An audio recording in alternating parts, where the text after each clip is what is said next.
We've discussed the Beatles occasionally over the past few lectures, but the last time we had a video lecture specifically dedicated to the Beatles, when we left them, the Beatles had retired from performing.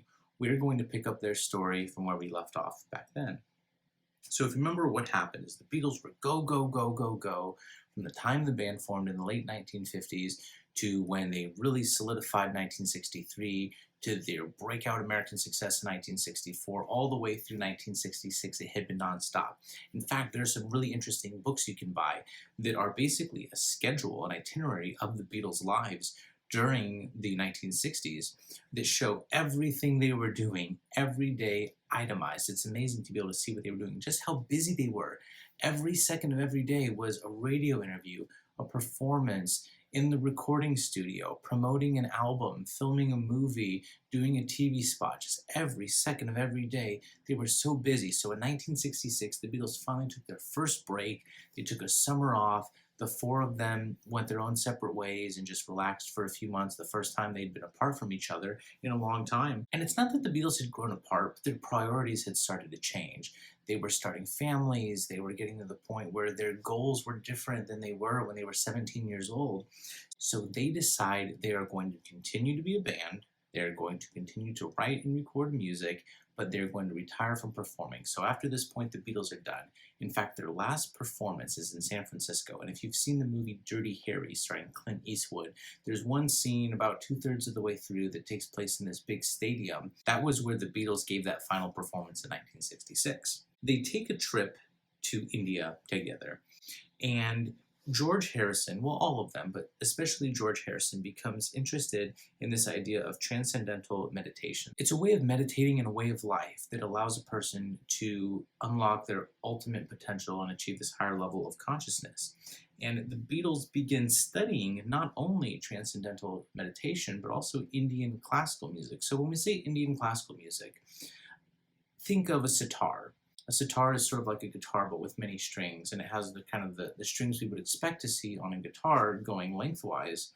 Actually, I have a guitar here. Going lengthwise, it has these strings, but then it has an additional set of strings down here going perpendicular to those strings, and they're teeny tiny little strings, and those are called sympathetic strings. You don't actually play those, but the vibrations from the strings that you do play actually carry over and make those little tiny strings vibrate, and gives you this really kind of high-pitched whimsical sound that is so iconic on a sitar. That's where it comes from. Also, the frets are movable. You can move each fret up and down on a sitar to get slightly different sounds. You're able to play different rags, which is a type of Indian scale. The tabla are two drums that you play.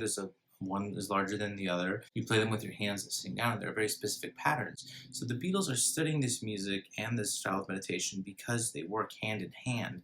And George Harrison studies with Ravi Shankar, who is known as one of the virtuosos and masters of Indian classical music. So when I say Indian classical, that is as distinct from something like Bollywood, which is a more modern style of Indian playing. This is traditional Indian music that's been played for centuries. So all the Beatles, but again, especially George Harrison, the lead guitar player, really begin to study this music seriously. And sure enough, the upcoming Beatles albums are going to feature this music inspired by Indian classical music. The first album that they release after they've retired from performing is called Revolver and has a really iconic cover. It has really iconic album artwork, and the entire face of it is just covered with different portraits of the Beatles hand-drawn in different stages of their careers and lives up to this point. So even though it looks like there are a ton of different faces on the album cover, every face is either John, Paul, George, or Ringo.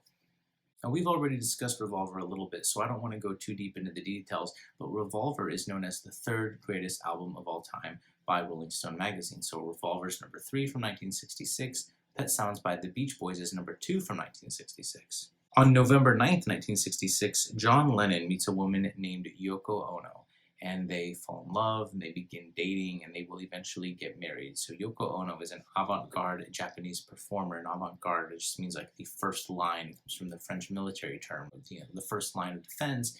People who are avant-garde musicians consider themselves to be the first line in fighting for new and exciting music. Stockhausen, who we discussed in the previous video, could be considered avant-garde.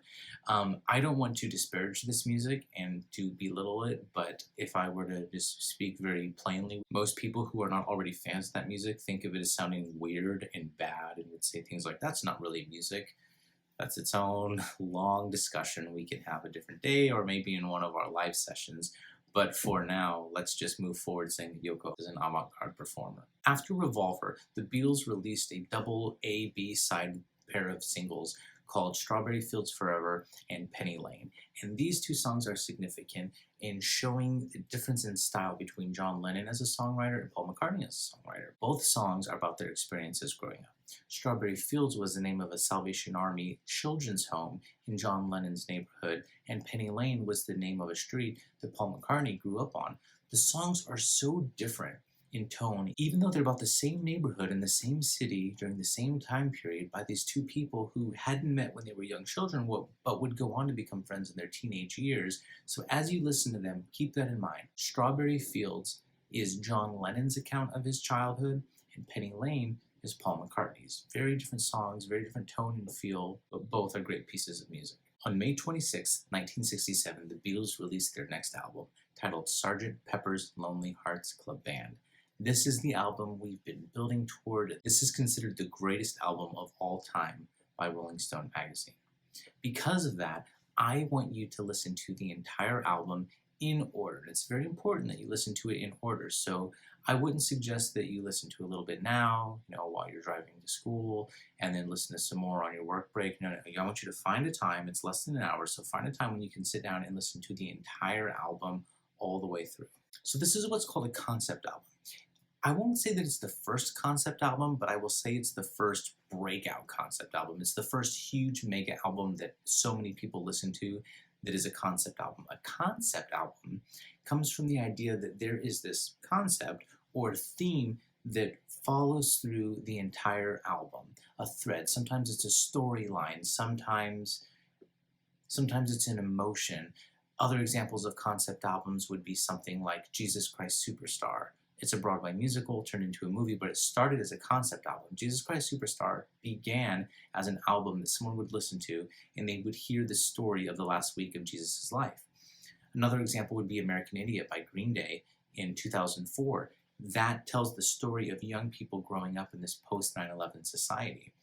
So the concept of the Beatles album, Sgt. Pepper's Lonely Hearts Club Band, it's about this fictitious band called Sgt. Pepper's Lonely Hearts Club Band. If you look at the album, the Beatles aren't themselves, the Beatles are almost like actors playing this fictitious group, Sgt. Pepper's Lonely Hearts Club Band. So the term Sgt. Pepper, Paul McCartney was sitting on an airplane, he was flying with the manager, and he was trying to think of a name of, what could we call our next album? And the flight attendant asks him if he wants anything for his food. The flight attendant asks him if he would like salt and pepper. And he misheard her because of the hum of the airplane. He thought she said Sgt. Pepper. And she said, no, salt and pepper. But then he gets this idea, what a cool name, Sgt. Pepper. We're going to make that the name. Now, a Lonely Hearts Club, that comes from this idea from the 1950s and 60s of these letters people would write, like broken heart letters. If you just recently had to break up with someone, it's a Lonely Hearts Club. It's just where people share in their misery and sorrow. So Sgt. Pepper's Lonely Hearts Club Band. It's a group of people that are celebrating something that otherwise is considered something sad. They even come up with a fictitious band leader called Billy Shears, who is referred to in the opening number of the album. So that's the point, that this isn't an album by the Beatles, this is an album by Sgt. Pepper's Lonely Hearts Club Band. Blink-182 did the same thing with Boxcar Racer. They just released this album as though it was by someone else. Garth Brooks did that with Chris Gaines. It's a little bit different with Beyonce, but she did have her Sasha Fierce album where you're writing an album from the perspective of this other fictitious band. If you look at the album cover, on the bottom you'll see that the name Beatles has been arranged with flowers, and then they have a bass drum head that says Sgt. Pepper's Lonely Hearts Club Band.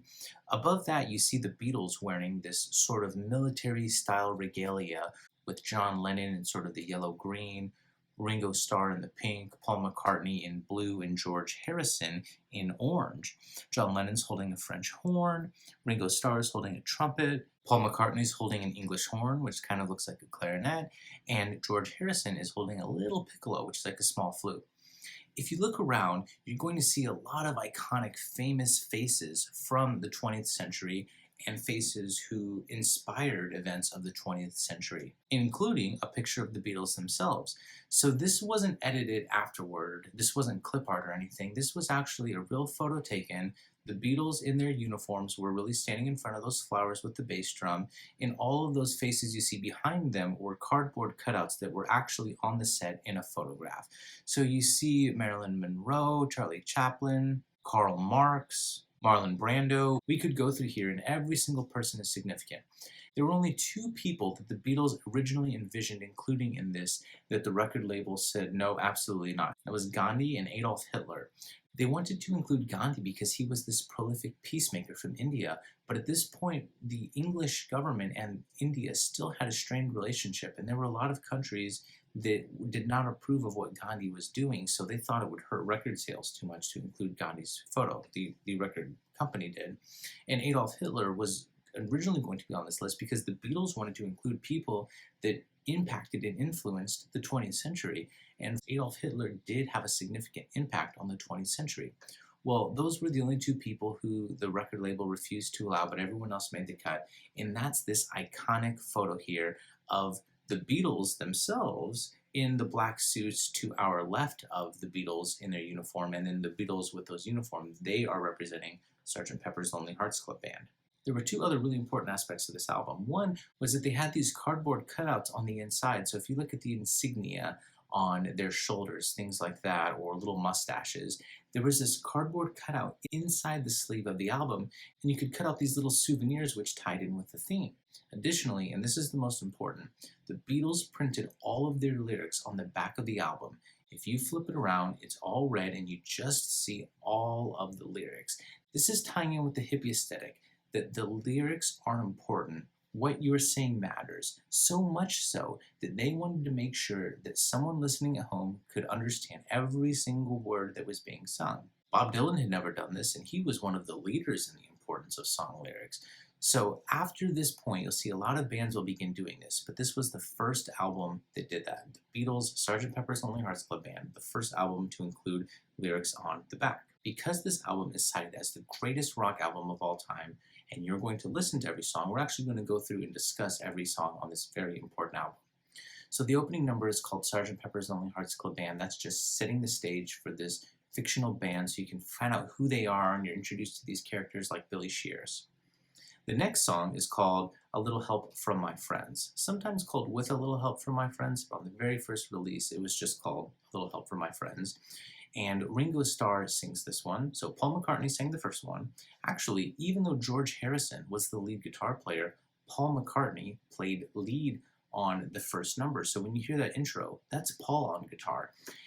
This album is representative of a big change. When the Beatles formed, John Lennon was the leader of the Beatles. He was the oldest one of the group before Ringo joined, and Ringo was just a few months older. But John Lennon was the leader, it was his vision, and for the first few albums, John Lennon was the person who was sort of in charge of everything. It was a partnership, but John Lennon was the leader. Something happened during that summer off, and maybe it's that John fell in love with Yoko and his priorities changed a little bit, but on the second half of the Beatles' career, Paul McCartney is undoubtedly the leader of the Beatles, and you can start to see that he is determining the direction, he is really choosing the songs. Again, it's a partnership, but Paul McCartney moves into this leadership role. So we have With a Little Help From My Friends, sung not by Ringo. Of course, Ringo's really the person singing it, but according to the lyrics, Billy Shears, this fictitious character, is singing, and Ringo is playing Billy Shears. Now, these songs do not have any break. If you listen to track 1 and track 2, has a direct segue. That means it goes from one song to the other without stopping. Track 3 is called Lucy in the Sky with Diamonds. So this song is important because it was actually banned on the BBC. A lot of people listening to it thought that Lucy in the Sky with Diamonds was a play on the letters LSD, Lucy Sky Diamonds. That's actually not true. John Lennon's son Julian, whose nickname was Jude, that'll come into play later, Julian was at school and he was inspired by this nursery rhyme, and he draws this picture of a girl with these stars in the background, and John Lennon walks up to his son and says, "Oh, who is this? What did you draw?" And he says, "Oh, that's Lucy. Lucy's in the Sky with Diamonds." And John Lennon thinks, wow, what an incredible sounding name for a song. I'm going to write a song called Lucy in the Sky with Diamonds.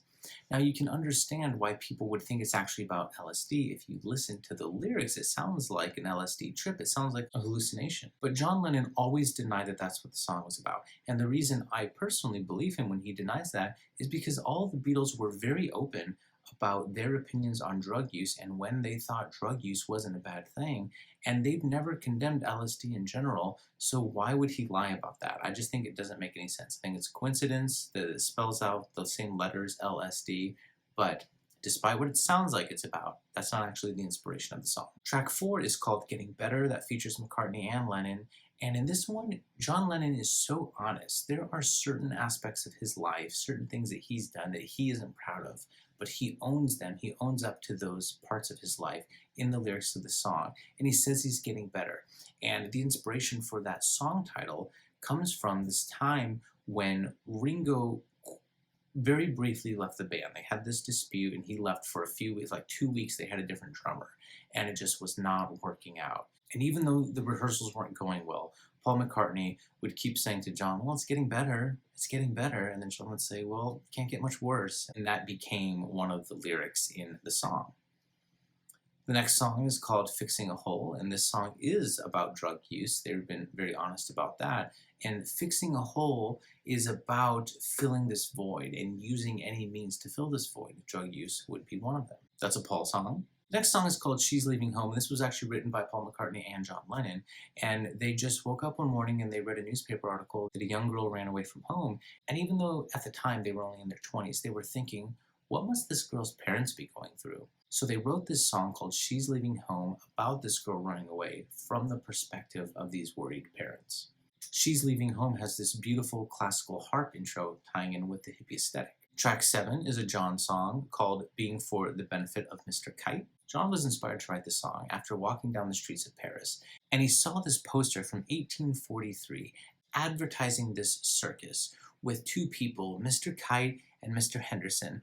So John reads through all of the details on this poster, and he actually writes a song to accompany this circus, which at this point was 124 years earlier. And all of the details in the song are actually on the poster. There's only one detail John added. John renames the horse Henry from Xanthus, but every other aspect of the lyrics are present in that poster. That's the end of the A side. Then you flip the album over to get to the B side.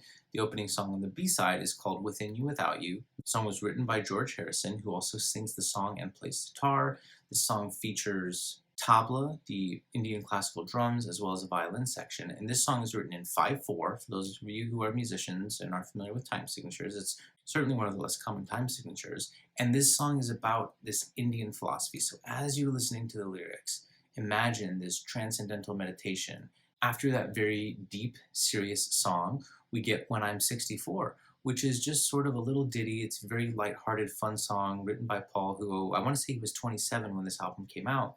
And it's just about being 64. So now Paul McCartney is actually almost 80. So at this point, this was a long time ago, when this point he was looking forward to in his 20s is now in the rearview mirror for him. But it's just about being in love with someone later in life. When you start to go gray, you lose your hair, things like that. The next song is another Paul song called Lovely Rita, about him pursuing this woman who was a meter maid, someone who walks around and puts tickets on your car if you, parked in the wrong zone or parked beyond your time limit, things like that. Just this woman, he was interested in his pursuit of her. The next song is called Good Morning, Good Morning, and that's a theme you'll see with John Lennon's songs. This is one of John's songs. He likes to have the title just be one phrase or one word twice in a row. One of the Beatles' greatest talents was finding something special in the mundane. And this song, Good Morning, was actually inspired by Kellogg's Cornflakes commercial, and the term It's Time for Tea and Meet the Wife is referencing a television show of the time. So now we get to the penultimate song, the song we think is going to be the big ending. This features all 4 band members singing, and this one's called Sgt. Pepper's Lonely Hearts Club Band Reprise. A reprise is when a piece of music, or it can be in any art form, but in this case music, when a piece of music comes back, and the second time it comes back, maybe the lyrics are different, maybe it has some kind of different meaning. And the first time we heard Sgt. Pepper's Lonely Hearts Club Band, it was introducing the band to us. Now when we hear it the second time, it's the band saying goodbye. And when they set out to record this album, again, it was about Sgt. Pepper and His Lonely Hearts Club Band. So the first song was Sgt. Pepper, the second song was by Billy Shears, and now they need to finish it. And they were sitting around saying, how should we end this album? And one of the guys working in the studio said, well, I guess you should have another Sgt. Pepper song end it out. So John Lennon looked at the studio assistant and said, okay, you don't have to be a smartass about it, referring to how obvious it was that they should have thought about that themselves, but they didn't. So they have this final song that finishes it off. But that's not actually the last song. The last song comes after that, and it's called A Day in the Life, and this is considered by a lot of people to be the greatest song the Beatles ever released. It's a collaboration, a true collaboration between John Lennon and Paul McCartney. Remember, sometimes they would just write a song completely on their own, but in this case, they both contributed. Paul and John were sitting and reading the newspaper, and John was reading about this horrible story about this man who took his own life, committed suicide in his car one morning. Just life was overwhelming. He felt he couldn't deal with it anymore. And John writes from the perspective of that man who was so overwhelmed. Paul writes from the perspective of someone else that same morning who's just having a normal day. He wakes up a little late, he rushes off, he has to get to work. And the point of the song is that two people's lives in one city can be so different. Their experience can be so different despite how close they are. So as you listen to it, you hear the perspective of these two different men who are having very different mornings. Paul McCartney wrote for and actually conducted himself a 40-piece orchestra. If you want to talk about the hippie aesthetic and growing ambition in music, this rock band, a rock band, has a 40-piece orchestra that Paul writes for and conducts. And actually, they record the orchestra playing 4 times. So they record this orchestra 4 times and layer it on top of each other. So as you're listening to it, you're actually hearing 160 musicians, or it sounds like 160 musicians, accompanying this rock band. And the way they do the transition between John Lennon's perspective of this man who killed himself, who really killed himself, again, that was based off of a newspaper article, transitioning to Paul McCartney's perspective of just some guy going about his day, you actually hear this horrible cacophonous chord building and building and building, and it sounds like it's going to explode, and then it just stops, and you hear an alarm clock go off. And that's when you hear the perspective of this other person. And then at the end of the song, you hear the two narratives overlap as the song comes together with John and Paul at the same time. A fun fact about this is if you go to see an orchestra perform a symphonic work or something, before the piece starts, you usually hear the orchestra warming up, tuning their violins, playing through a little part of the song, something like that. At the beginning of the Sgt. Pepper album, you hear that same thing. You hear the audience making noise, you hear the orchestra warming up. That was real. When the orchestra was warming up before they recorded On a Day in the Life, they just had the microphones actually picking up what they were doing. They were recording it. Then they took that real sound of the orchestra preparing, put it at the beginning to make it sound like they're warming up for the show. So we had Sgt. Pepper's Lonely Hearts Club Band reprise. We thought that was the end of the album, but then we have A Day in the Life, the real end of the album, right? No, there's still one last ending. If you let the record keep going long enough, you'll actually hear this other part come back in with all these wild sounds and different bits of laughing and almost nonsensical words that you can't quite understand. Starts off with a dog whistle that's just incredibly high pitch. It's really difficult to hear. Some people listening to it actually can't hear it if you've had any kind of hearing loss. And it's this weird loop. And if you listen to a digital copy like Spotify or Apple Music, it lasts, I think, 11 times. They play it and they fade out. But if you were listening to it on the vinyl, the way it works is it's almost like a spiral where the vinyl disc spins and the needle follows this little track, and that's why it gets closer to the center as you listen to it, because it's actually a path that needle's following. But eventually, rather than having a spiral, it ends with just a circle, and the needle keeps going around the circle. And so that final bit of the song lasts forever. It never stops as long as the record player stays on. There are so many ambitious elements on this record. Just the song being for the benefit of Mr. Kite alone has so many different organs. Sgt. Pepper's Lonely Hearts Club Band has the French horn section. We have the full orchestra on A Day in the Life, the harp in She's Leaving Home, the Indian classical ensemble on Within You, Without You. Part of why people think this album is so great is because of how ambitious it is, but also the masterful songwriting, the different perspectives they're showing, all of these come together to create this incredible album. But there's one problem, you may have picked up on this. This album is supposed to be from the perspective of Sgt. Pepper's Lonely Hearts Club Band led by Billy Shears, but really only 3 of the songs tie in with that theme, right? It's the first and second song, Sgt. Pepper, followed by A Little Help from My Friends, and then the second to last song, the Sgt. Pepper reprise. So how could they say that this is a concept album if only 3 of the 13 songs adhere to this concept? Well, here's what you need to know. This idea that the Sgt. Pepper's theme is the concept, that's misleading. That's a red herring. That's not really the concept. The actual concept is the Beatles, for their entire careers up to this point, felt so much pressure to have to write music a certain way. Because they had initial success writing these love songs, their record label wanted more of that. They wanted more love songs. So they felt that the Beatles as this band, wrote love songs, so they had to do that. But then they had these conversations with Bob Dylan, and he's saying, you know, you guys really have this amazing platform. You should say something with your music. You should have more of a message. So then they felt this social and moral obligation to say something meaningful with their lyrics. And while that may seem more important than writing love songs, they still felt that they had to do it. That's what the Beatles had to be. So when they sat down to write Sgt. Pepper's, they said, you know what? Who cares what anyone thinks? We're going to say that this album is by a different band. We're going to say it's by Sgt. Pepper's Lonely Hearts Club Band, and we're going to write the songs we want. It doesn't matter what anyone else thinks the Beatles should sound like. We're going to write the music that we want to write. We're going to write what we really sound like. So that's exactly what they did.